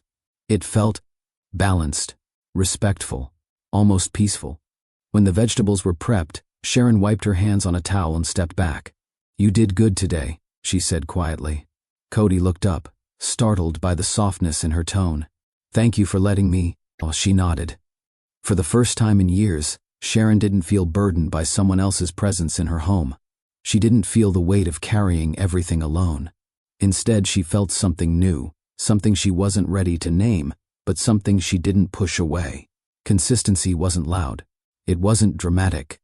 It was this: showing up, helping with invoices, playing with children, supporting small tasks, respecting boundaries, choosing responsibility, one day at a time. Cody wiped his hands and glanced toward the living room. Should I head out soon? I don't want to overstay. You're fine, Sharon said. Stay until the boys fall asleep. They like having you here. That was more than permission. It was trust, small, cautious trust. Cody nodded slowly, emotion flickering in his eyes. Okay, thank you. Sharon didn't say anything else. She didn't need to. Today wasn't about grand moments. Today was about rebuilding, step by step, layer by layer, quietly, consistently. And for the first time in a long time, Sharon allowed herself to believe that maybe, just maybe, healing didn't have to be rushed. It just had to be real. The night settled slowly over the house, brushing everything with a calm Sharon hadn't felt in years. The boys had finally drifted off to sleep on the couch, curled up under a single blanket like they always did when they insisted on watching a movie together. Cody had lifted each of them gently, James first, then John, carrying them to their room with the kind of care Sharon could tell he wished he had given them all their lives. Now the house was quiet, not the heavy silence of the hospital, not the uncomfortable silence of broken trust, a warm, steady quiet. Sharon stood by the sink rinsing the last bowl. The sound of the running water filled the kitchen. She noticed she wasn't tired the way she usually felt at the end of long days. Instead, something inside her felt lighter, not healed, not restored, but open. Cody walked in slowly from the hallway, stopping a few feet behind her. He rubbed the back of his neck, a small nervous habit she remembered from years ago, back when he wasn't sure how to say something meaningful. She turned off the faucet and dried her hands. "They're asleep? Out like lights," he said with a small smile. "James held onto my shirt so tight I thought he'd pull me into the bed with him." Sharon laughed softly. "He does that when he's comfortable." Cody lifted his eyes to hers at that word, comfortable, not fearful, not uncertain. Comfortable. It seemed to hit him in a place he didn't show often. "That means a lot," he said quietly. They stood there for a moment, not speaking, just breathing in the stillness. The kitchen lights glowed softly around them. The air between them wasn't tense. It wasn't heavy. If anything, it held possibility, gentle, patient, unforced. Cody took one step closer. Not too close, not invading anything. Just enough to show he wasn't hiding. "Sharon," he began, his voice steady but warm. "Can we talk for a minute? Really talk?" Sharon set the towel down. "I think we should." He exhaled slowly, like he'd been holding that breath for days. Cody leaned against the counter, but his eyes stayed on her entirely. "Earlier today, watching you work, watching the boys, being part of the day, it meant more to me than you know." Sharon folded her arms gently, not defensive, just grounding herself. "It meant something to them too." He nodded. "I know, and I'm grateful, but I also know that rebuilding isn't just about them, it's about us." Sharon inhaled slowly. "Before we go any further, you need to understand why I'm careful, why I protect myself." "I want to understand," he said immediately. She looked down at her hands, tracing the edge of her thumb, something she did only when she was preparing to be completely honest. "When you left," she said softly, "I thought I wasn't enough. I thought if I had loved you better, supported you differently, or been someone else entirely, maybe you would have stayed." Cody's face fell, guilt tightening his expression. "I never left because of you," he said, stepping forward instinctively before stopping himself. "Never because of you." Sharon nodded, but her voice carried years of truth. "I didn't know that then. I only knew that I wasn't worth staying for. And when I found out I was pregnant, I realized I had to love myself again before I could love anyone else." Her words weren't sharp. They weren't blaming. They were calm, steady, sincere. "I raised James and John alone," she continued. "Every night, every morning, every emergency, every bill, every tear. I had to become strong because there was no choice. So now, the idea of letting someone back into my heart terrifies me." Cody's voice came out low. "I understand that. And I'm sorry, deeply sorry, for being the reason you ever felt that way." A silence stretched between them, meaningful but not painful. Cody took another slow breath, gathering his words with care. "I don't want to take anything from you," he said softly. "Not your strength, not your independence, not your peace. I want to add to your life, not shake it." Sharon's chest tightened, not in fear, but in recognition of sincerity. Cody stepped just a little closer. "I'm not here to rush you. I'm not here to ask for forgiveness on a deadline. I'm here to show you something I never showed you before: stability, consistency, patience." His voice softened even more. "I don't need you to love me today. I don't need you to love me tomorrow. I just want you to let me prove, little by little, that I've changed, and that I'm not going anywhere." Sharon swallowed. Her voice came out barely above a whisper. "Cody." He shook his head gently. No pressure, no expectations, just honesty. She looked into his eyes then, really looked. Not into the boy he had been, But the man standing in front of her, the man who had shown up every day since the hospital, the man who had carried the boys, played with them, helped with her business, respected her boundaries, and rebuilt trust one breath at a time. "You're different," she whispered. "I can see it." He nodded slowly. "And I'm willing to spend every day proving that difference." For the first time in years, her heart didn't tense. It softened, just slightly, but enough. Sharon stepped closer, not too close, but close enough to let the old fear loosen its grip. She lifted her hand and placed it gently on the counter beside him. Cody didn't move. He let her set the pace. "I'm scared," she admitted. "Not because I don't see your change, but because I do. And because part of me wants to believe in it. Part of me wants to believe in us again." Cody's breath caught at that word. "Us," she continued, her voice steady. "But rebuilding isn't about going back. It's about starting fresh, clean, honest." He nodded. "I want that too." Sharon took a slow breath. "Then here's what I can give you right now." He waited, silently, respectfully. A fresh beginning. Cody closed his eyes for a moment, emotion tightening his jaw. When he opened them, they glistened, not with tears, but with something deeper. "Thank you," he whispered. "You don't know how much that means to me." "I think I do," she replied softly. They stood there, two people who had once broken apart, now learning how to stand near each other again without fear. Cody didn't reach for her hand. Sharon didn't step away. It was enough. More than enough. A clean start. A gentle beginning. A road forward. No promises about the destination, but a commitment to walk it with honesty. The next Saturday morning rolled in with a gentle brightness that felt almost symbolic. Like the world itself was giving Sharon and her boys a day free of heaviness. The sun stretched across the front yard, warming the grass where the boys were already running barefoot, laughing in loud bursts that made the quiet neighborhood feel alive.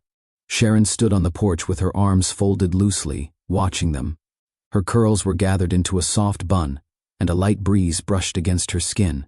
It had been a long week, emotionally full, mentally demanding, but today felt easier, lighter. Cody arrived a few minutes later, stepping out of his car with two things in his hands: a kite for the boys, and a quiet, hopeful smile meant for Sharon. The twins spotted him instantly. "Daddy's here." "Daddy, look, we found worms." "Daddy, can we fly something today?" Their excitement burst all at once as they rushed toward him. Cody crouched down, opening his arms wide.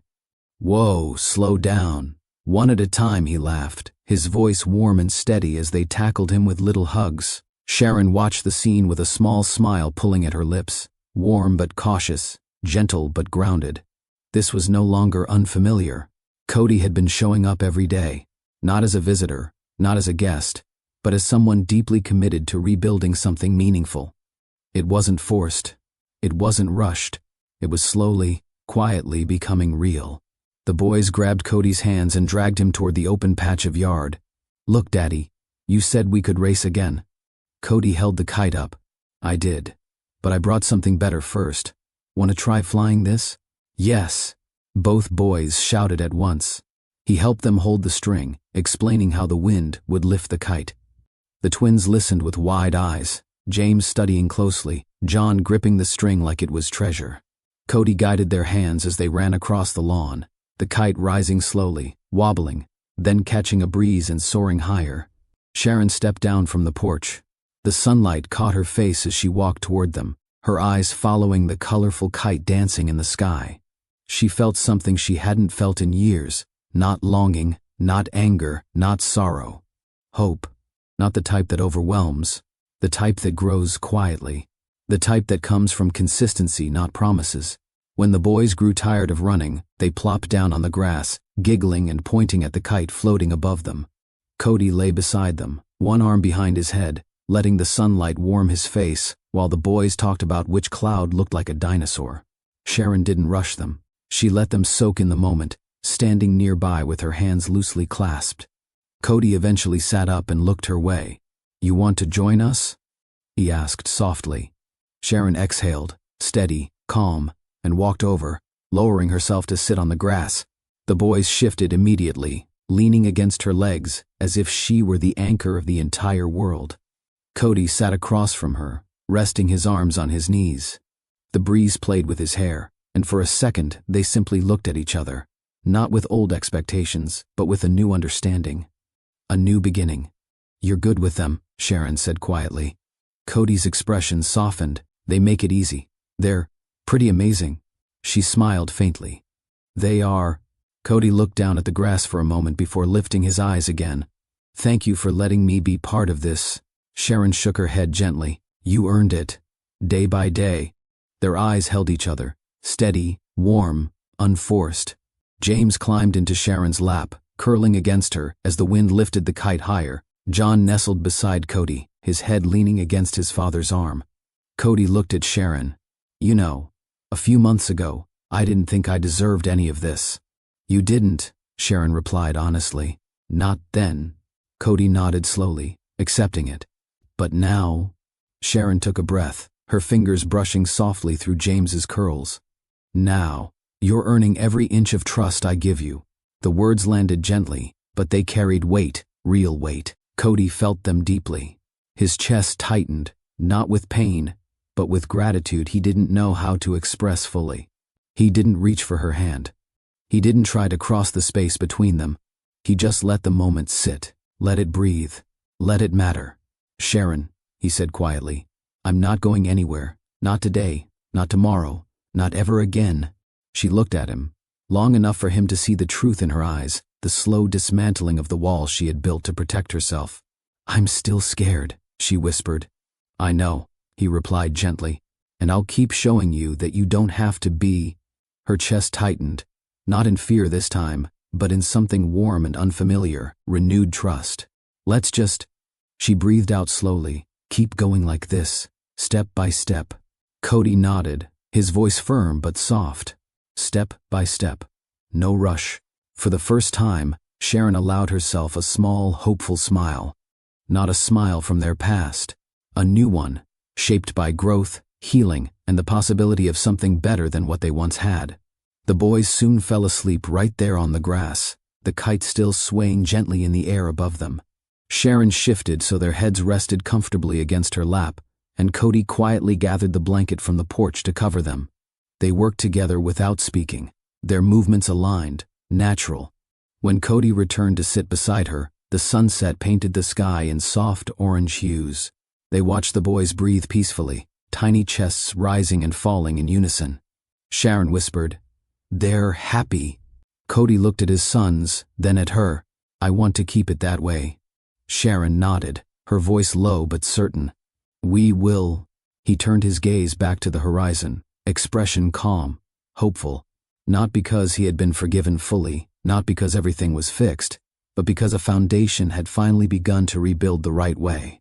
Not rushed, not forced, not rewritten, rebuilt. Slowly, patiently, with real effort. Sharon leaned back on her hands, letting the breeze brush across her face. For the first time since Cody left years ago, she allowed herself to believe in a future that didn't hurt, a future that felt possible, a future that felt earned. Not a reunion, not a promise, just a beginning. And sometimes, a beginning is the greatest ending a story can have. If this story touched your heart, please like, comment, and subscribe for more uplifting stories here on Mr. Gerald Family. Your support keeps these powerful life lessons alive and helps us reach more viewers who may need this message.